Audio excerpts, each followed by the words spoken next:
Hey gang, Larry Bailey here, Awesome Technologies. We're live at the ICE Technology Experience 24. Angie, thanks for being on the call today. First of all, how is my audio? Does it completely suck?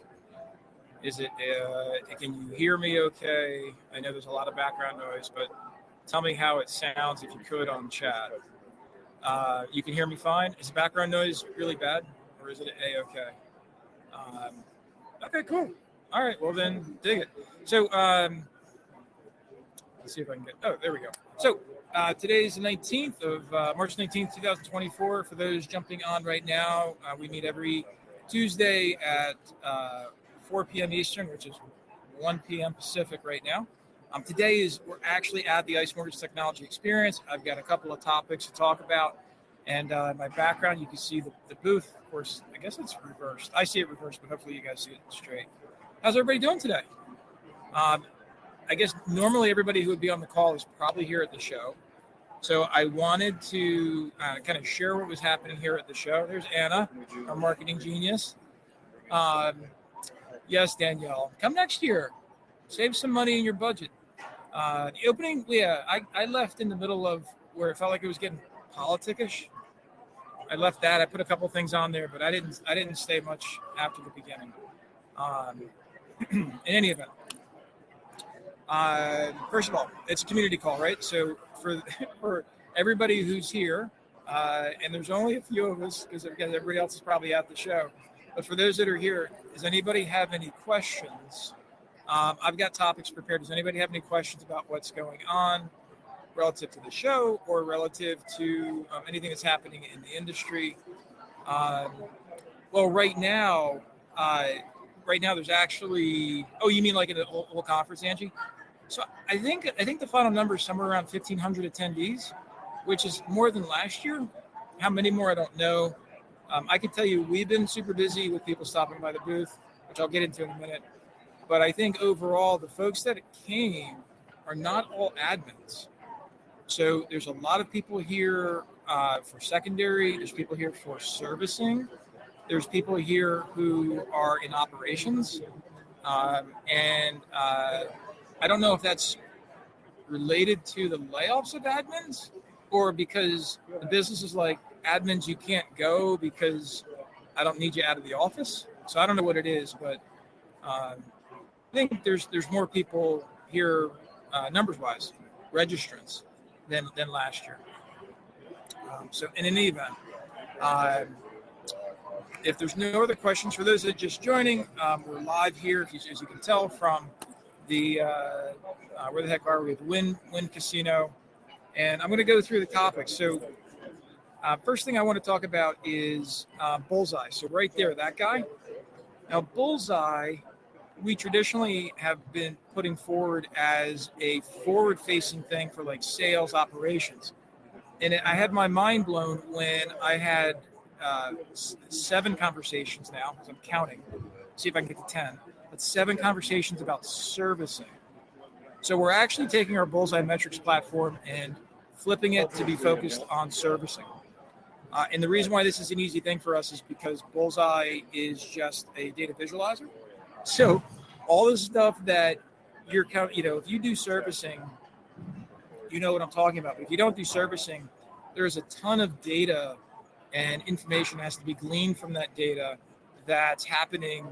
And a lot of it's manual or a lot of it's in different sources of data tapes and different sources of information. So if you have a servicing team or you have a servicing department, or even better, you work with a servicing company that is not giving you the information that you need to follow up on like overdue payments or HOA issues or payment issues or insurance issues, please reach out and let's talk about that because Bullseye's going to give you great service.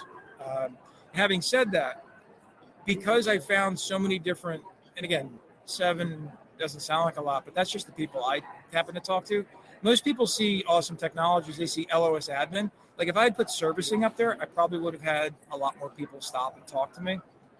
But I'm going to create a space in the community specifically for servicing folks because right now the only other space these folks have is LinkedIn, which is okay, but it's LinkedIn. So we're going to do something about it in the community. If you know anybody in servicing and they want to participate in the servicing conversations, look for that announcement in the community here. I don't know if it's going to be this week, but certainly soon. All right. I'm continuing to watch the chat. If anybody has any questions about what's going on here in the exhibit hall, let me know. I'm going to go for the second thing, which is if you weren't aware, because I don't know who knows what, but the other thing that came up a lot here is the ability to see inside all of your settings. And what is everybody doing about that? The question I'm asking you is, if you needed to find what was in your settings tied to a specific field, are you using the analysis, the native analysis tools? Is that your go-to thing? Do you use a third-party solution? I'm curious about what your answers are. So Maggie, for you, if you're using the analysis tool from that's native, how are you searching for phrases? So what's happened recently, I had a client who had a company name change, and they had to look for Inc. everywhere in their system: business rules, custom field, calcs, custom print forms, and custom input forms. And they had to find everywhere where it said Inc. and they had to change it to LLC. So I'm not sure if you're doing anything about that, Maggie, or not. Angie, not the same thing for you. So Jody says we use a combo of both. We start with native, and if it's something granular, not in the field party, then third-party tool. Jody, just interested, what third-party tool are you using?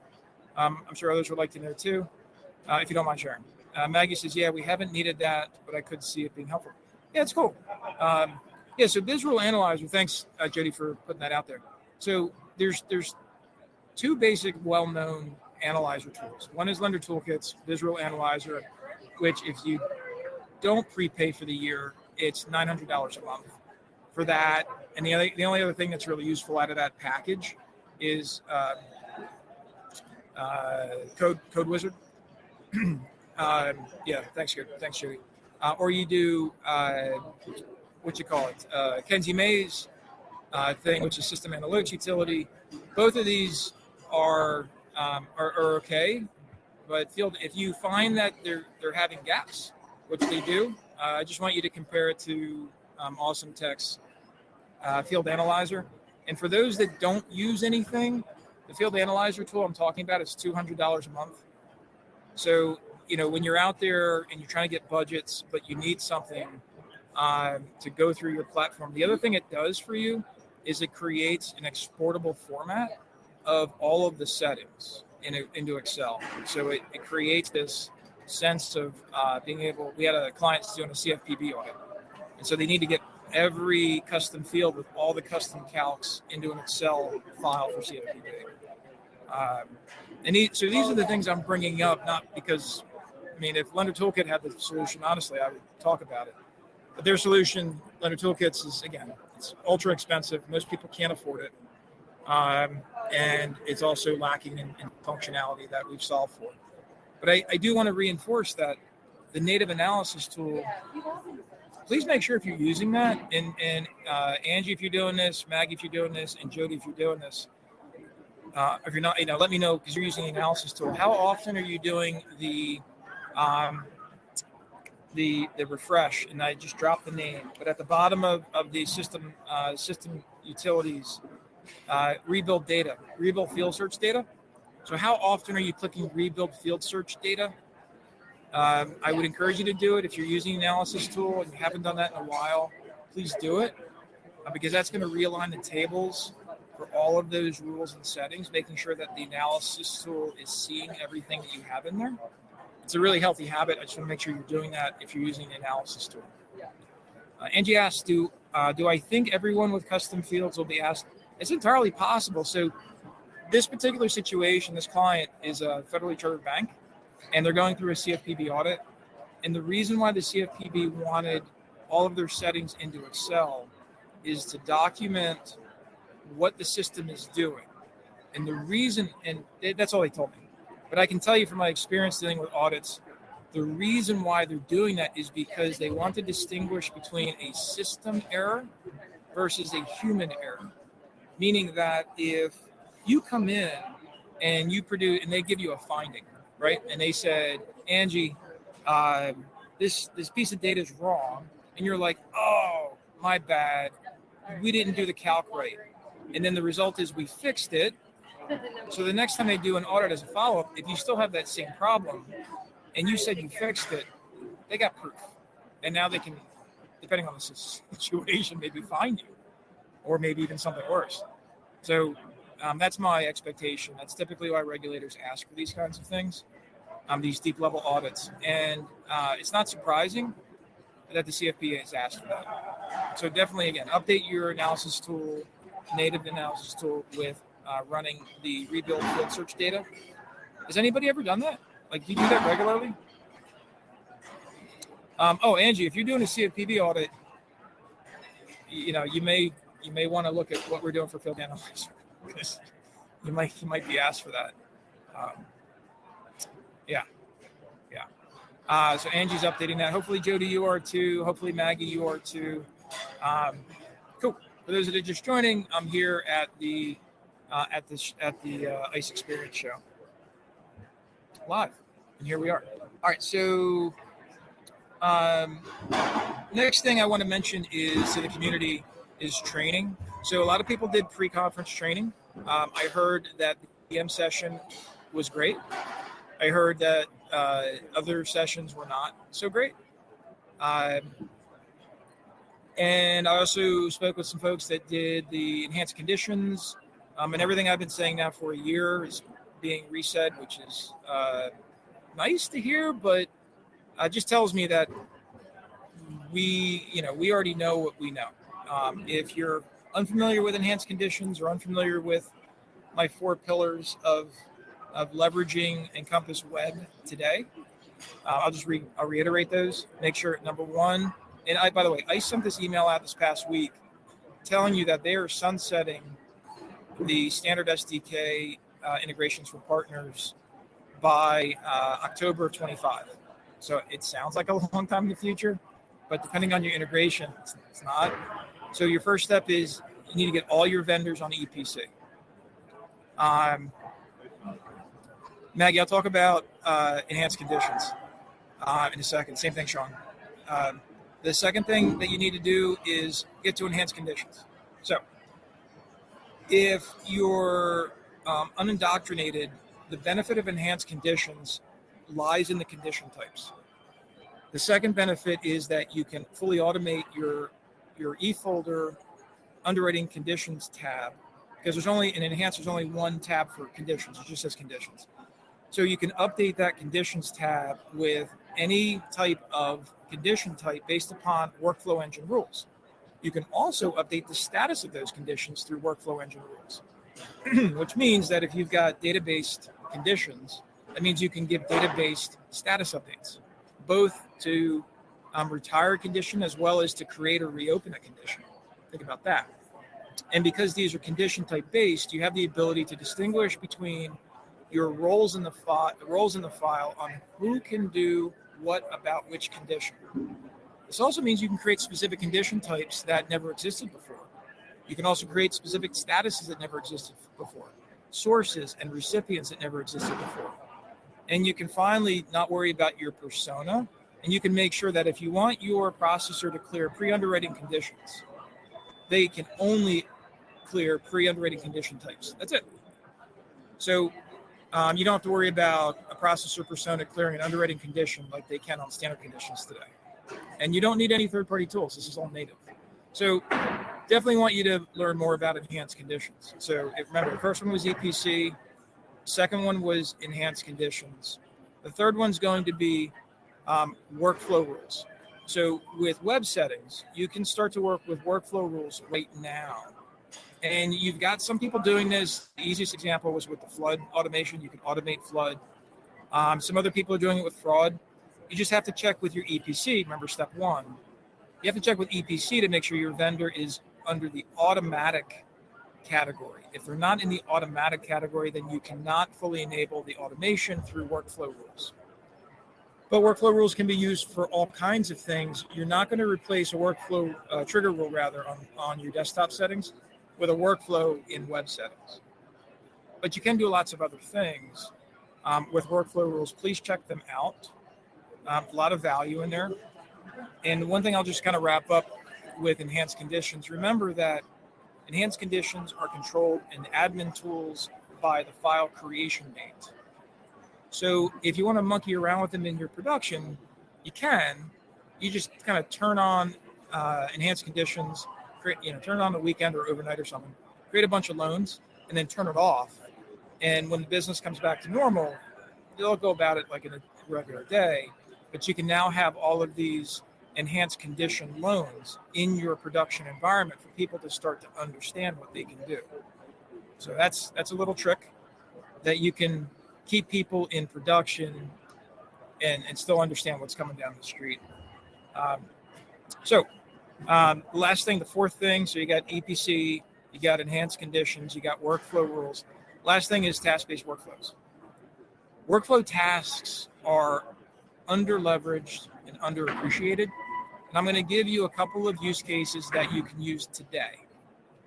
The first is a live story of a loan officer assistant I met Thursday in one of the workflow reviews. I'm doing a few different workflow reviews for different companies where I go in and I interview and I document gaps and things that they need to fix, and then I give them a spec sheet of things that they need to go do. So if that's interesting to you, let me know. I can help you with your company too. But I talked to the loan officer assistant, and she's supporting 3 loan officers and 5 processors. So naturally I said, well, how are you keeping track of your tasks? Are you using Outlook or are you using a scratchpad? And she goes, well, kind of both. I said, but my guess is probably more on the scratchpad, right? She goes, yeah. I said, okay. So let me show you something as an alternative. And I showed her what workflow tasks look like. And I showed her how she could create a task and she could assign it to the loan officer. She could assign it to the processor. How she can see all of her tasks for all of her loans in one user interface. And she can create accountability. She can create reminders. She can create documented work. And all of that happens inside of desktop. Now, the UI is different, which is why it's more powerful in the web. But you can still do one task, one workflow task, and see it in everywhere. And so task-based workflows aren't new. We all do them. I mean, how many checklists do you have in your Encompass? Probably more than one. Why does Outlook have tasking? Why are there so many task programs out there to begin with? Because we're human and we actually like tasks. We actually like to check things off because it makes us feel good. And then we get pissed because somebody didn't do what they were supposed to do, because they didn't realize it, because they didn't get the notification, because they got 5 things going on, because they were out that day, because they were taking over somebody else's desk and they didn't realize that person had something critical happening today for that purchase closing tomorrow. These are all real life scenarios. And so creating a centralized place for loan level tasking is an obvious choice. And that happens with task-based workflows. So that's the 4th. Get on that, please. Please make it a point to do all those things this year. Even in the smallest way is going to make a huge impact on your company. So if you have any questions on that, let me know. Enhanced conditions, task-based workflows. I can give you real life examples of how to start small and let your company become the super fan that pushes it up through management. I've always found that to be helpful when I need the company to make a change, like I did with this loan officer assistant. Guarantee they went back and they're like, we have to start doing it this way. They're certainly going to say that when I give them their full workflow report. So that leads me into the last topic that I've got prepared, which is Mastering Encompass certification. So last week I talked with ICE and we finally came to an agreement that will not create any complications when we now are issuing Mastering Encompass certified administration certificates, as well as Mastering Encompass certified user certifications. If you go to masterencompass.com, you can read all about it. But effectively, I've combined both admin training and user training into one offering, where you can take it for one person or your entire company, and it's extraordinarily affordable. It is extraordinarily comprehensive, And on the admin side, obviously, if you've ever listened to me talk about this before, it's literally every setting for current version, right? So 24.1 is being taught now. And that's important because, whoever you get your training from, it has to be reliable, it has to be current, it has to be accessible. The other part that's new is the user training. So we go through every setting of Encompass as a user, and then we have specific lesson call outs for loan officers, processors, underwriters, closers, lock desk secondary, and managers. Those are the 6 departments or roles, whatever you want to call them. But those are the 6 that I spend the most time with in workflow review reports, explaining how they should be changing things. And so those are the lessons that are being taught in those. The format of this is entirely brand new. So basically live training 5 days a week. Mondays and Fridays are open hours at noon Eastern. Tuesdays and Thursdays are live training admin topics on at 2 to 3 p.m. Eastern. And then Wednesdays are live training for user-based, user-focused lessons. So every month it recycles. So there's always an opportunity to start. If you've got anybody in your company who actually wants to be trained formally and be tested formally on what they know, either as an admin, or if you've got some users that were never formally trained and you don't really know what they know, this is an opportunity to make sure they understand exactly how Encompass should be used. It's obviously not going to go over your own custom input forms and that kind of stuff, but that's not really the point. The point is to make sure they understand how to use Encompass holistically, and they understand how Encompass was designed to be used so that you can get less support tickets if you're on the admin team. You're all right. So that brings me up. I'm watching the questions on chat. I don't see any. I'm going to kind of finish this up with the convention. For me, the convention, and for ATI, the convention's going great. It's like, in all seriousness, it's going awesome. And the reason why is because we're connecting with people. And that's really the intention of this event. It's, yes, you get places like ATI and others that come out and display like the newest stuff. But the reality is we get to meet people face to face, and I get to discover things like there's an enormous opportunity in servicing that we're going to take Bullseye Metrics and put it into. And it's going to be next week. We're already setting up meetings for companies to take advantage of that to change their life. Same thing with eCompensate. So eCompensate's all about automating commissions, and there's people still doing commissions manually, which is okay, but it doesn't have to be like that. And so as everybody's gotten squeezed, resources have gotten less, people have gotten fewer, but business continues to pick up for many, and we're doing what we can to make that better. There's a big message about modernizing the entire workflow. I put some notes in the Experience 24 space from this morning's session. I took a couple pictures and put a couple notes in there. But ICE's mission has been to really modernize and automate and not electrify, but turn the entire, digitize is the right word, but to digitize the whole process from lead creation through payment collection. And they've got, with Black Knight's acquisition, they've got a really stacked deck to kind of suck you into the whole thing, which honestly is not a bad situation as long as you can afford it. So having said that, we see opportunities for customers to take advantage of native functionality that you're already paying for, to really step out and objectively look at the things that you are paying for and why are you paying for them. Some of this technology that you have in your Encompass, if you got it from a third party, is old. It wasn't developed recently. Maybe it was tweaked recently, but it wasn't developed recently. You might say, well, it works. And I'd say, yeah, and how much are you paying? How much have you paid over the lifetime for that thing that works? Is there a different way? And so, after this show, after we get settled in, my plan is to really address that question and address the community and start to free up some of your budgets. And it isn't so that you can buy stuff from ATI. No, for me, it's to free up your budget so you can maybe come to this conference next year. Maybe we can do something regional. Maybe you can invest in some other people that you need back at your workplace. Maybe you can invest in your own technology that you want to build. I don't know. But this idea that you're spending, thousands of dollars per closed loan, just to stay in business is something that needs to be addressed. So Angie, maybe you can invest in Power BI. So again, you brought it up, Jody. So Power BI is fine if you can afford it. If I want everybody in my company to be able to access Power BI and use it, which includes for seeing the data, if I'm doing it per licensing agreement, it's expensive. Yeah, cost is the issue. Maggie said it for me. Cost is the issue, Jody. So I don't disagree that Power BI is a great analytics utility, but it's unaffordable for a lot of companies. Regionals, Angie. So last year I tried to do regionals. Honestly, with Mortgage Workflow Partners getting busy as it did, I fell apart on me.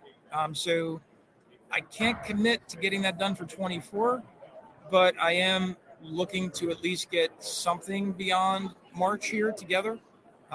We've obviously got a really great cohort out with Amy Blum's group out there. I've got a Northeast group, I should say a Philadelphia group that's regionalized, and a Dallas group. So Nashville, I know. Maybe, Angie. I mean, hey, listen, it's up to you. You've got the power to create that group, Angie. So if you want to be an advocate for a greater Nashville regional community, I'm down with that. That's great. I don't know if you just volunteered for that or not, but let's talk if you want. Anyway, so in the event of in the spirit of time here, so as we're wrapping up, please, if you have any, the whole point of the experience space in the community is to get information together. For those that are here, hopefully you're able to make it to the wrap-up show. We'll be doing this thing annually, making sure that people are able to collaborate and actually sit and talk and think. And that's why we do these events is to get together. So whether it's here or at an MBA event or another event, last thing I want to do is some swag. So swag is pins, and I got inspired by this year. Lender Toolkit did some pins for those that attended the car thing that they do. But I think we should do some pins for mortgage community. I was thinking about ways to do it, but a little button, a little lapel pin for mortgage community, and then for those that are certified admins through the Mastering Encompass, do something like that too to just help you stand out and show my appreciation for what you guys do to help grow the community. So that's all I got. Any questions? Anybody want to know anything? Let me know through the community. Maggie, thanks for coming today. I know, again, a lot of folks that would normally be on the call are here, but Kim and Sean, Maggie, Carrie, Patty, Lauren, Hope, Lauren, Judy, Andrew, Jody, Stephanie, Danielle, Jennifer, and I can't see the bottom line because my screen's cut off. But in any event, I can get to the bottom. No, I can't. Thank you for coming. Thank you for participating in the community. Look forward to your questions. You guys have a great rest of your day. I got to get back to the show. I will see you later. See you then. Bye-bye. Thanks, Jody. Appreciate it. Take care, everybody.